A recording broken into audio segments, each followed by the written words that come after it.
Why is the shopping cart always in the top right of the screen? How do companies predict my purchases? Why do prices end in 9? Why do fast food companies use red and yellow in their logos? Why do restaurants always have one expensive menu item? Researchers, marketers, and very curious people seek the answers for how we make decisions and how we choose products. Clicksuasion finds the secrets that companies use and shares them with you. Why do I feel better when I bought the last remaining airline ticket? How do I make choices based on colors and fonts?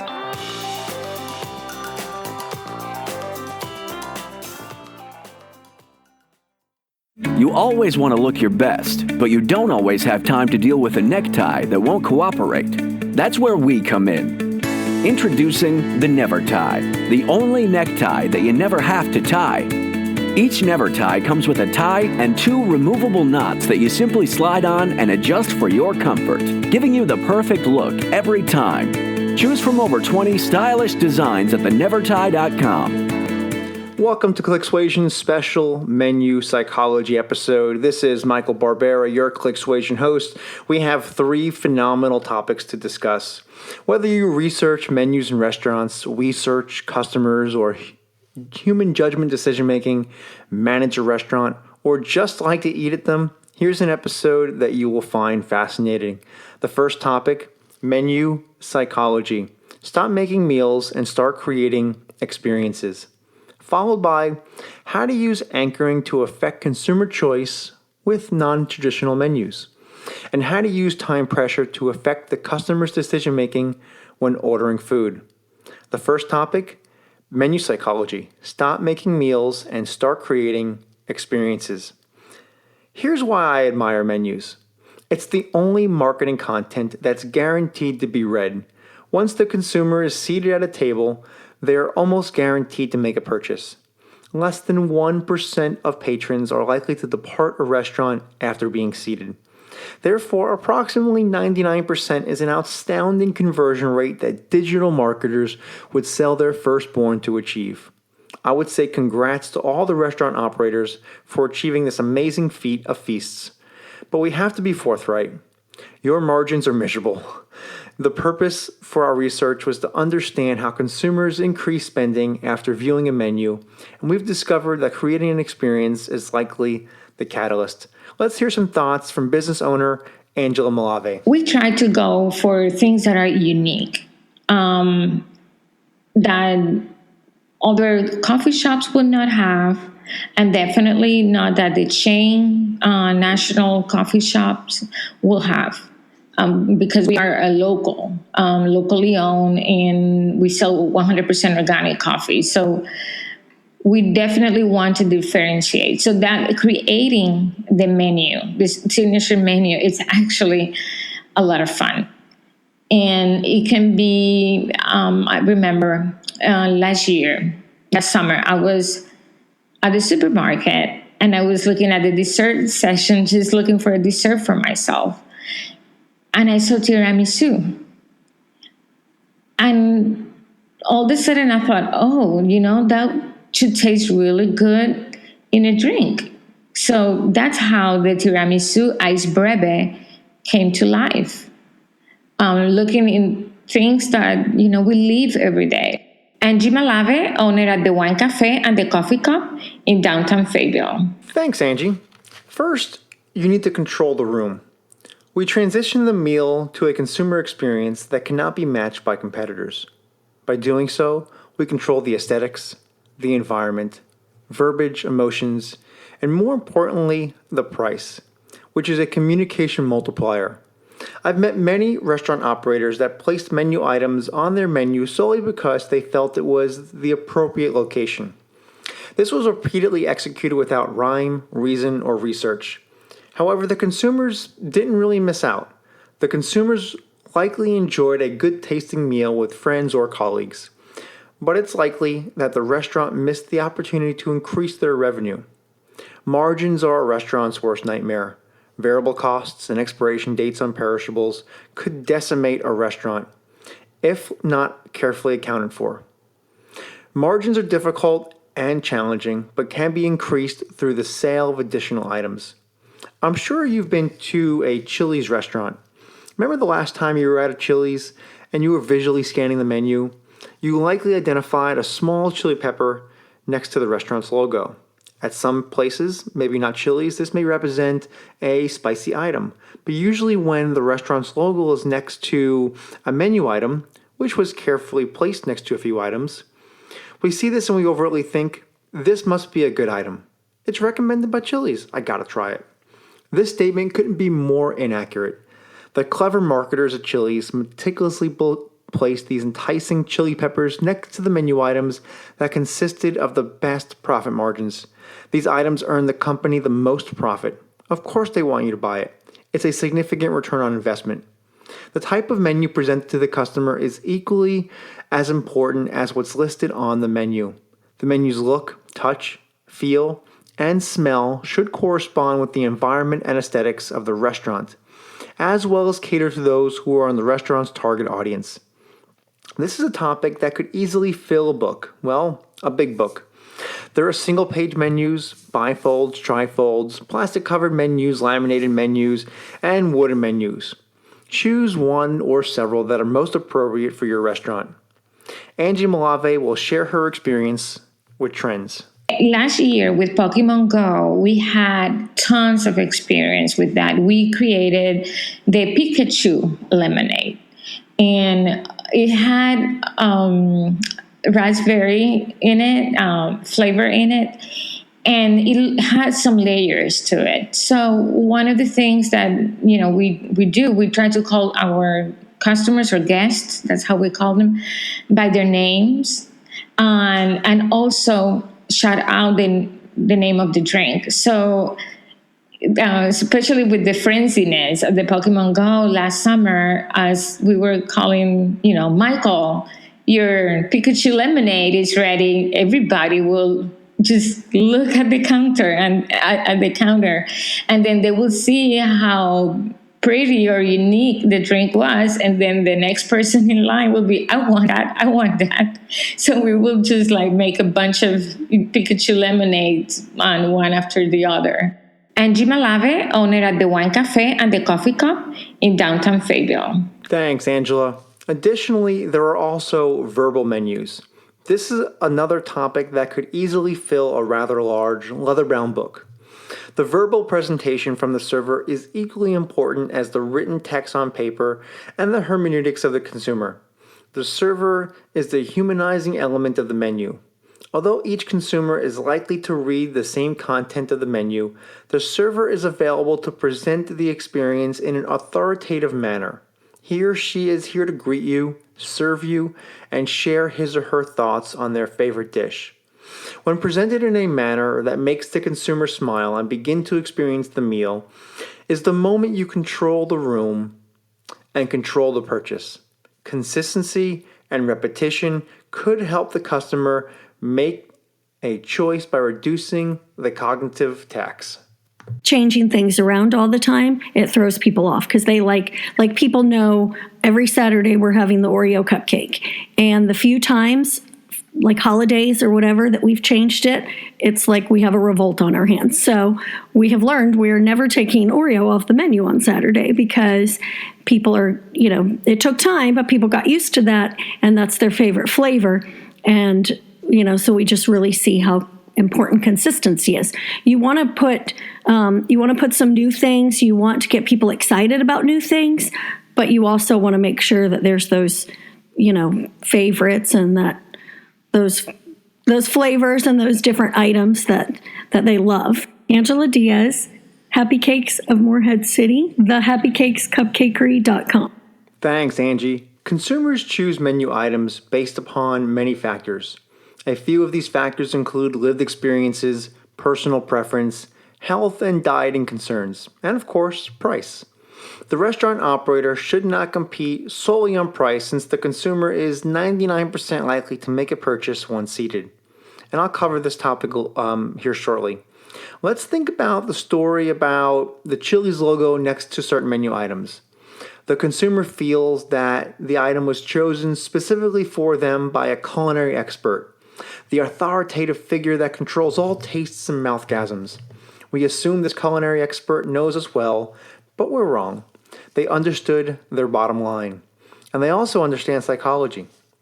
Humans often make rapid decisions based upon one product attribute known as a heuristic.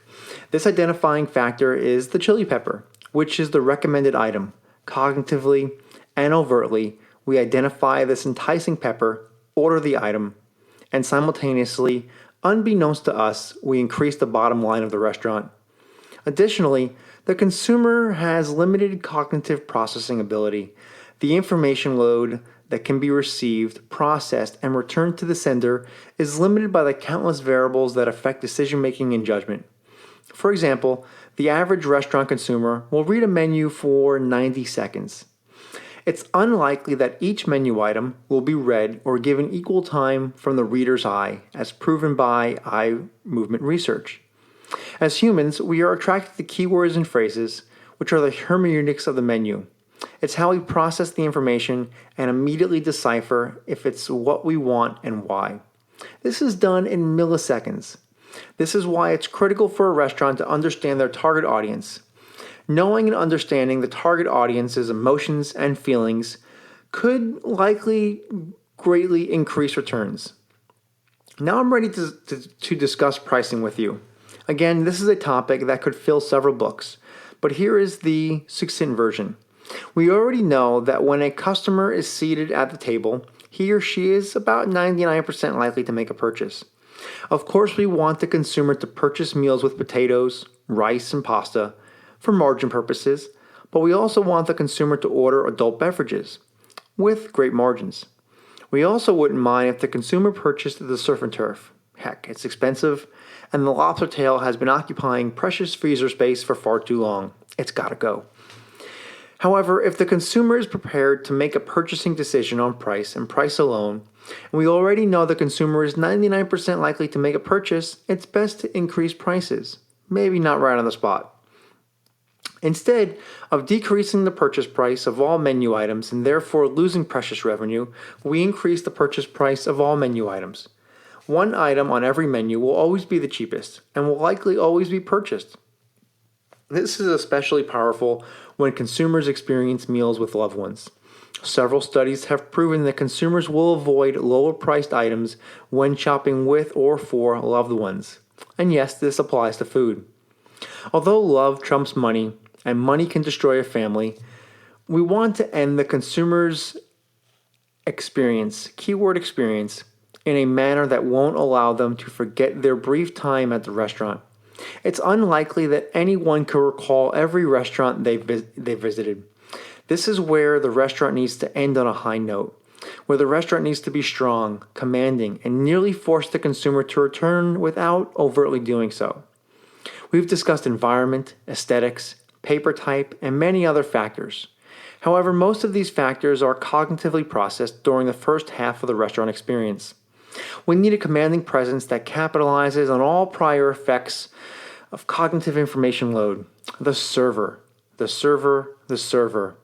Earlier I mentioned that the server is a human menu.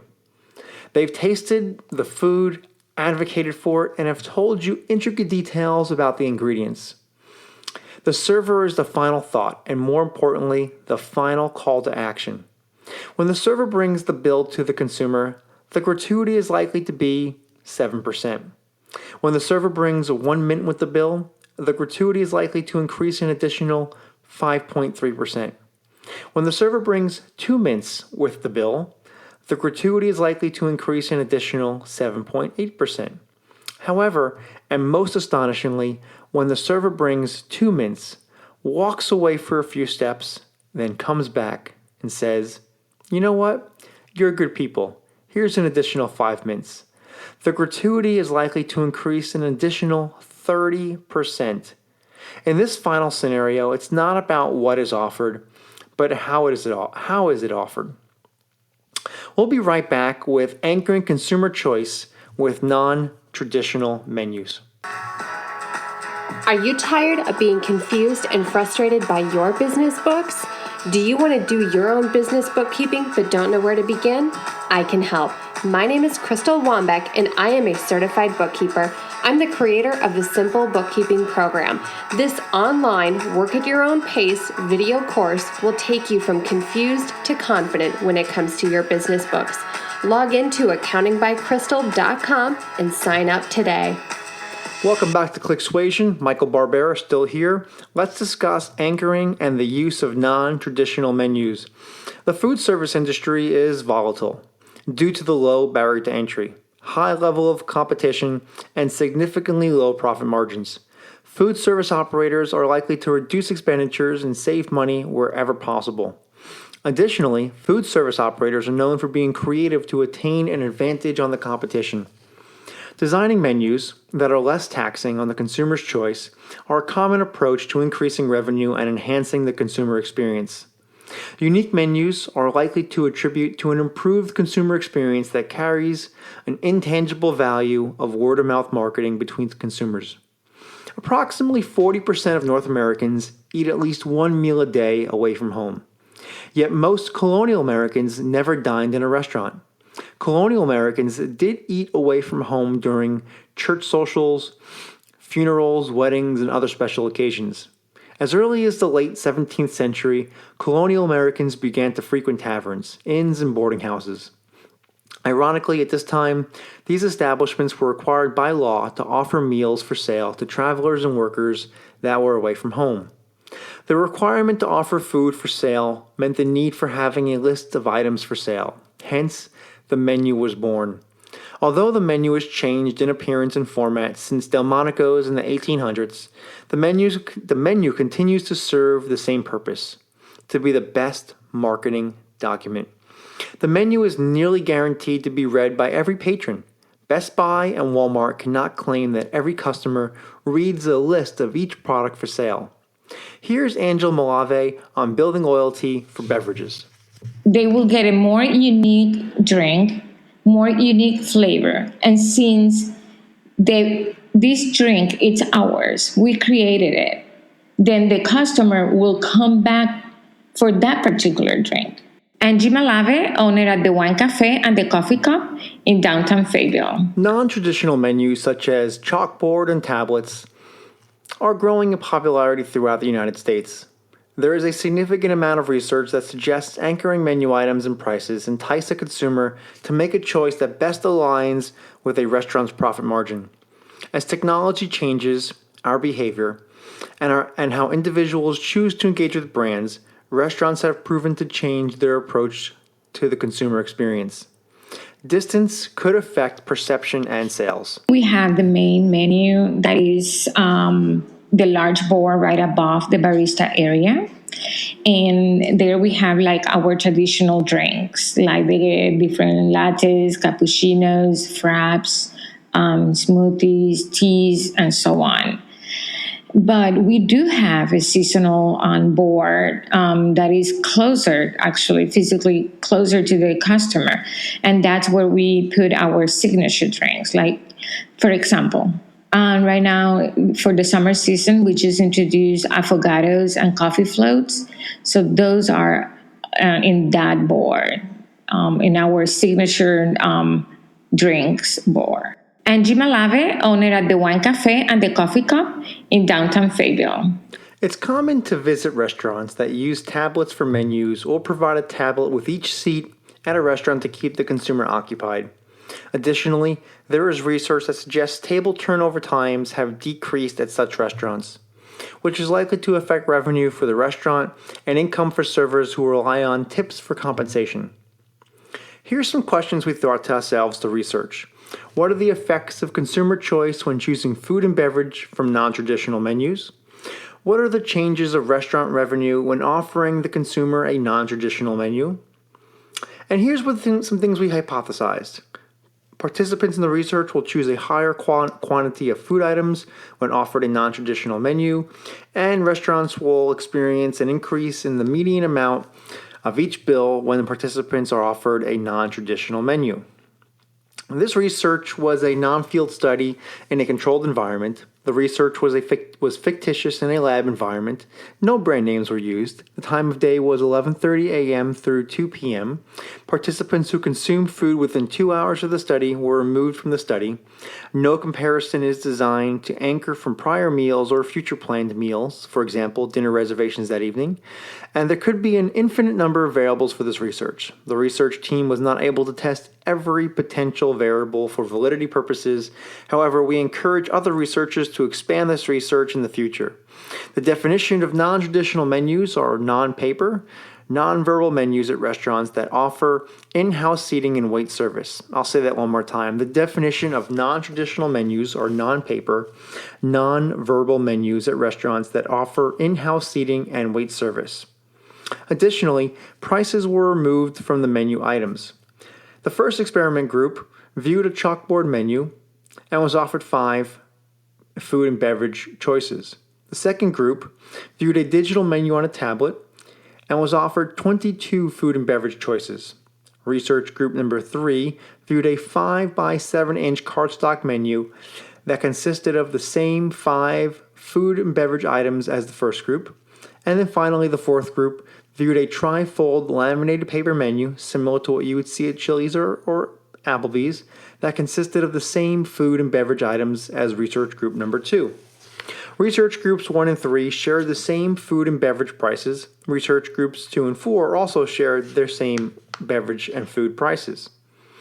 The participants consisted of 590 undergraduate students at a university in the United States.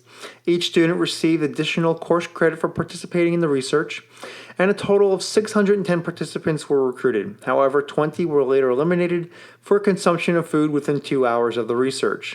Control yourself, people. Control yourself. Age and socioeconomic status was not collected or measured for the research.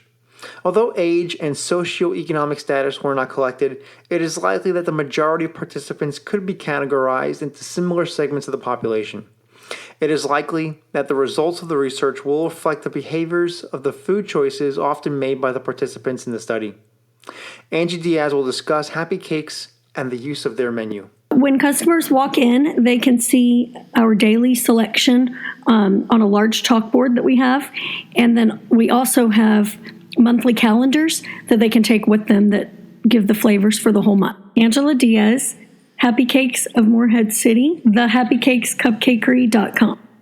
Each participant in the experimental group, the first group, was seated in the restaurant environment. The participant was seated alone and was instructed to make a food and beverage choice from a chalkboard menu on the wall. Prices were not included on the menu. Prices were withheld to avoid consumer self-anchoring of external variables that were not collected or measured during the experiment. Here's how Angie from Happy Cakes benefits from the use of a tangible menu. As far as the calendar, I think it's for the customer's benefit as well as ours. It gets us on track basically for the month, being able to look ahead and see what we have from day to day, knowing how we're going to prep and knowing for like wedding orders, stuff like that. We're able to tell people. But then also for the customer, it gets them excited about the flavors. So most people will come in and get the calendar, or they can get it emailed to them and they'll put it up on the refrigerator or their work cubicle or whatever to be able to refer to what flavors we have all month and get excited about certain flavors and plan accordingly. Plan their trip into Happy Cakes according to our flavors. Angela Diaz, Happy Cakes of Morehead City, thehappycakescupcakery.com. Following the completion of the first experimental group, the median cost of the chosen meal was $16.62 from a population of 140. There were no outliers in this data set, and the standard deviation for this experiment was $4.41. The majority of participants chose the 2 menu items at the top of the chalkboard. 64% of the participants chose the second item, and 23% chose the second item. Let me rephrase that one more time. The majority of participants chose the 2 menu items at the top of the chalkboard. 64% of the participants chose the first item, and 23% chose the second item. Apologize, I misspoke. Following the completion of the experimental group, the second one, the median cost of the chosen meal was $12.31 from a population of 162 participants. There were 22 menu items in Group 2, 17 more than Group 1. Group 2 chose their menu items from a tablet, and the majority of participant choices were derived from the lower third of the menu. The participant was forced to scroll downward with their finger to view the lower third of the page.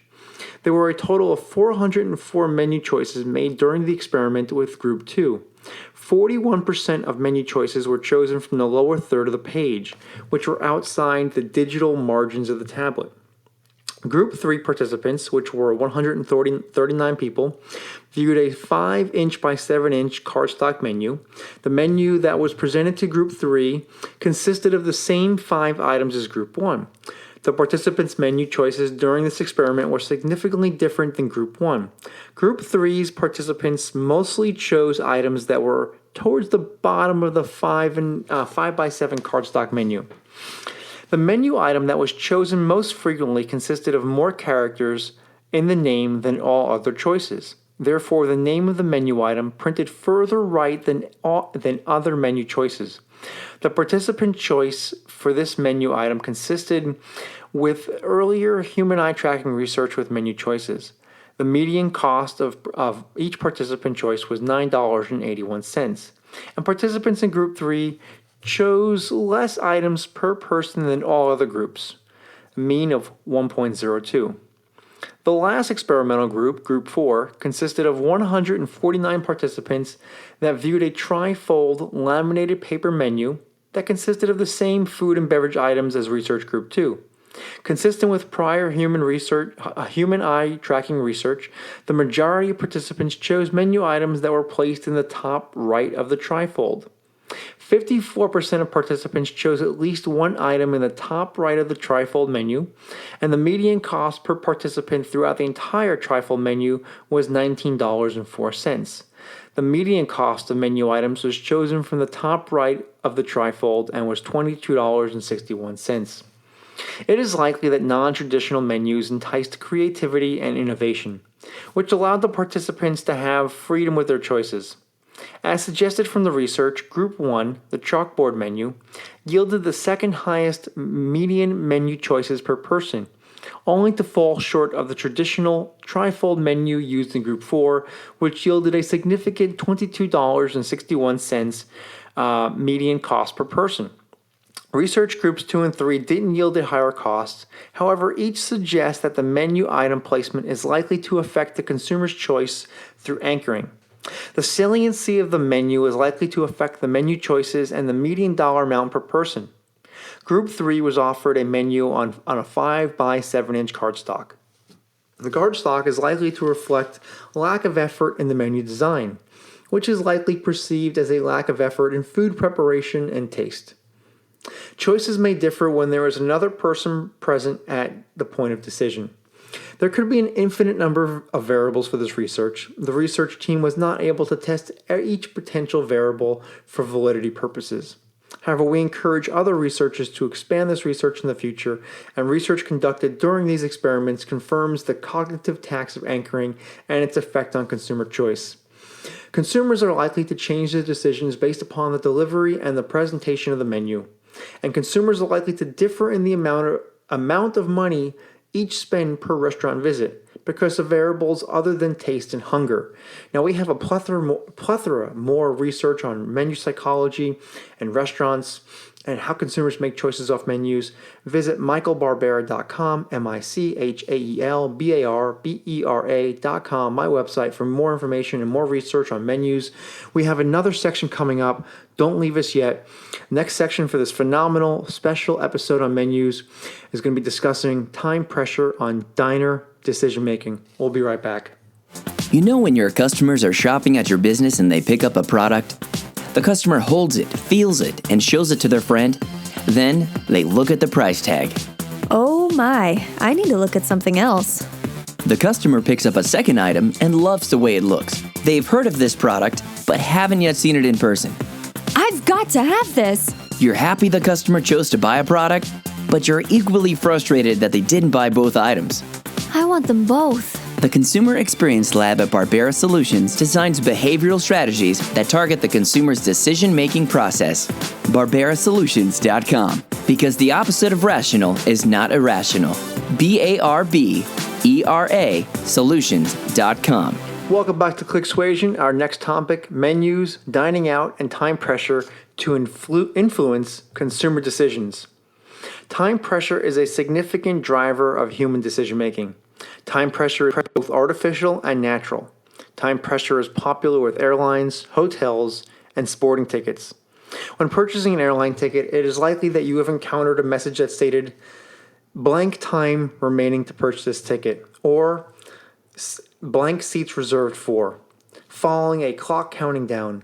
Ticketing agencies such as Ticketmaster and online retailer eBay are known for their time pressure sales methods or dynamic pricing.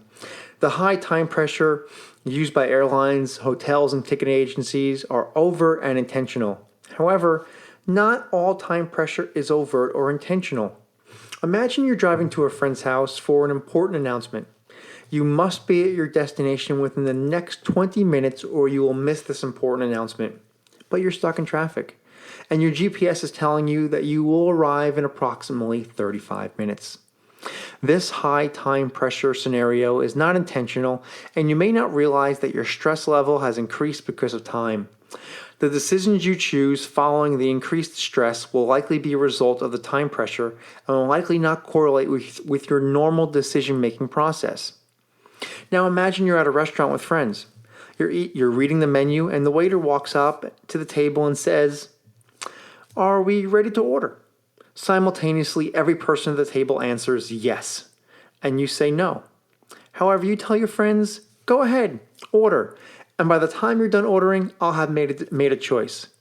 You now placed yourself in a time pressure situation, and the choice you make for your meal is a direct result of the cognitively taxing time pressure and not your normal decision making.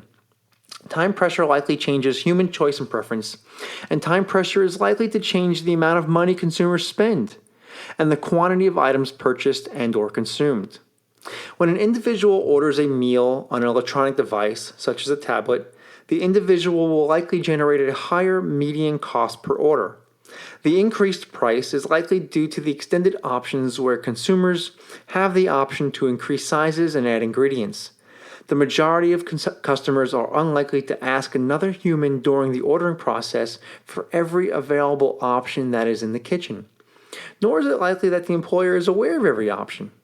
Tim Reichert shares how his brewery designed their menu. It's really simple. We have 10 taps. So the first 5 taps from left to right are on the left menu board, and then numbers 6 through 10 are on the right menu board. We tried to keep them in order just based on the lineup in the taps. Tim Reichert, Fainting Goat Brewing Company, Fuquay Arena, North Carolina. Thanks, Tim. Humans generally order less quantities and spend less per purchase when ordering from another person, such as an employee of the restaurant. Cognitively, humans fear being stereotyped for their actions. A method of reducing the stereotype is to order less quantities and spend less money. However, time pressure could change the cognitive process because time pressure is likely to override all logical and rational choices. Psychologist Stevie Pena shares her insights on perception. When I go into organizations, I find that everybody has their personal perspective, and since that's what we're used to, we believe everybody around us has the same perspective. So it creates a bias in the way that we perceive other people's intentions or interactions. So I will work with managers and their employees or directors and their assistant directors where they both will be saying the same thing, but they're using 2 different languages because their personalities are so different. Stevie Pena, licensed mental health counselor and certified addictions professional. Thanks, Stevie. During recent research, the median purchase amount of a customer was tested to identify how much a customer would spend when ordering from a counter under conditions of high and low time pressure. The process was tested when ordering with an employee and with a tablet. How does time pressure affect the median purchase amount per consumer when ordering a meal over a counter? Two hypotheses were designed for this research. One, participants ordering from a counter with an employee under conditions of low time pressure would spend less than participants under conditions of high time pressure. And two, participants ordering from a counter with a tablet under conditions of low time pressure would spend more money than participants under conditions of high time pressure. It is believed that the participants will make non-traditional choices under conditions of high time pressure. 4 experimental groups were designed for the research. Group 1, which consisted of 161 participants under conditions of low time pressure and order with an employee. Each participant approached a counter in a lab environment. Participants didn't need to wait in line, and each participant walked to the counter and placed their order to the employee behind the counter. Group 2, which consisted of 164 people under conditions of high time pressure, also ordered with an employee. Each participant approached the counter in a lab environment with a 20-minute wait behind other customers. Once the participant reached the counter, they placed the order with the employee. Group 3, which was 189 people under conditions of low time pressure, ordered with a tablet. Each participant approached the counter in a lab environment. See a theme here going on. Participants didn't need to wait in line, and each participant walked to the counter and placed their meal order directly on the tablet. And the last group, Group 4, consisted of 201 participants under conditions of high time pressure and also ordered their meal on a tablet. They were also in a lab environment and had a 20-minute wait behind other customers. Once that participant reached the counter, they placed their meal with another employee. So a total of 736 people were recruited for the research. Participants were recruited from 4 timeshare customer databases and were asked to complete voluntary research in a lab environment regarding wait times. Each participant was accompanied by their significant other and were given $100 in fictional dollars in U.S. currency. Additionally, participants were instructed not to eat or drink 2 hours prior to arriving to the lab. 21 participants excluded from the study for consuming food and beverages within 2 hours of the arrival time. The older participants did much better than the college students. Participants received additional points toward their timeshare accounts for their voluntary participation in the study. Each participant in each group were asked if they would like to add another item to their order. The items were selected by the employee or by the algorithm based on the participants' group and order. I need to stop saying that word. For example, customers that ordered a cheeseburger were asked about having their cheeseburger loaded. Regardless of menu item, each additional item consisted of a similar price. $1.19 was the median, and a standard deviation of 10 cents. Participants in Group 1, the low time pressure employee group had a median cost per order of $13.91, with a standard deviation of $2.01. Participants in Group 2, the high time pressure group, had a median cost per order of $19.89 and a standard deviation of $6.91. The hypothesis for the human groups were confirmed due to the low time pressure experiencing a low median cost per participant than the high time pressure group. Participants in Group 3, the low time pressure tablet group, experienced a median cost per order of $26.71 with a standard deviation of $9.80.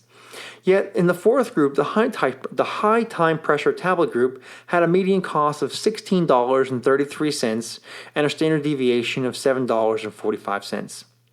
Surprisingly, there weren't any outliers for this research, and all collected data was analyzed. As suggested by prior research, the high time pressure group that ordered from an employee were likely saying yes to the additional options to avoid any time at the counter due to others waiting in line. The behavior signifies two things. First, a potential concern for people around themselves, and two, a potential disregard for rational economic thought and mental accounting. It is evident that increased stress and time pressure could create a choice that results in spending more money in order to remove themselves from the scenario. Further investigation should be conducted to identify how this behavior is likely to affect brand equity and consumer loyalty. Measuring brand equity and consumer loyalty may be best tested within each organization. Group 3, the low time pressure tablet group, experienced the highest median cost per participant at $26.71, and the largest variance within its group with a standard deviation of $9.80.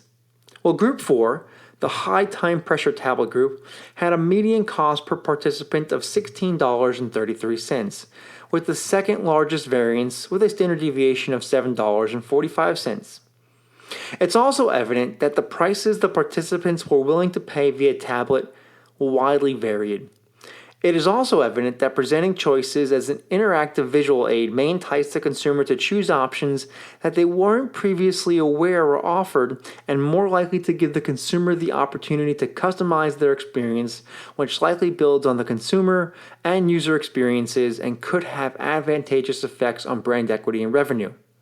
Although time pressure may appear to be a simple method of semi-controlling consumer choice, using time pressure to intentionally increase sales could be considered unethical and could have adverse effects on consumer loyalty and brand equity. It's a good practice to consider the consumer experience when designing time pressure models. I think it's the chalkboard menu. It's right next to the taps. When people walk into a craft beer bar or brewery like this, they automatically go straight to the taps. And some of them will look at the tap handles, or they'll go straight to the menu. It's bigger letters. It's right there where they can see it. From either entrance, you can actually see our tap wall and our menu boards. Tim Reichert, Fainting Goat Brewing Company, Fuquay Marina, North Carolina. Again, thanks, Tim, for your insight at what goes on at Fainting Goat Brewery. Lastly, it is evident that time pressure affects choices. It is evident that individuals could experience different levels of time pressure and could anchor themselves into an irrational decision. Time pressure as a sales model has been proven to benefit the consumer and the brand, as well as be detrimental to both consumer and brand. Good way to contradict ourselves here. Time pressure models are sensitive to extrinsic constructs that may not present themselves to be obvious to both consumer and brand. So before we close out, we have several final thoughts from some of our guests. Stick around for a few moments and let's get some final thoughts. You know when your customers are shopping at your business and they pick up a product? The customer holds it, feels it, and shows it to their friend. Then they look at the price tag. Oh my, I need to look at something else. The customer picks up a second item and loves the way it looks. They've heard of this product, but haven't yet seen it in person. I've got to have this. You're happy the customer chose to buy a product, but you're equally frustrated that they didn't buy both items. I want them both. The Consumer Experience Lab at Barbera Solutions designs behavioral strategies that target the consumer's decision-making process. BarberaSolutions.com. Because the opposite of rational is not irrational. BARBERA Solutions.com. Welcome back to Clicksuasion. Let's get some final thoughts and recommendations from Angie Diaz and Tim Reichert. Just making sure that, like for us, our calendar, it goes out once a month. Making sure that you state on there that, there are certain flavors that will sell out, or there are changes. It is subject to change, and you want to get that out there so that if something does change, you've stated it ahead of time. So like for us, we use all fresh fruit in our cupcakes.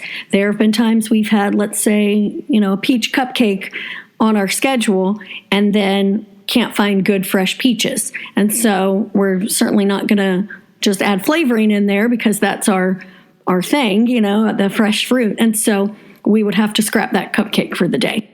I think the acronym Keep It Simple Stupid, the KISS acronym, is the way to go. I've been several places where they have so many menu selections and the menu's so cluttered, it's almost hard to make a decision on what you're going to order. Thanks for joining us on this very special Clicksuasion episode for Menu Psychology. Go ahead and subscribe to Clicksuasion wherever you get your podcasts, and we will let you know when the next podcast is available. Thanks for listening to Clicksuasion. Subscribe to the podcast, read our research, and get in touch with us at Clicksuasion.com. You can also find us on Twitter with the handle @Clicksuasion.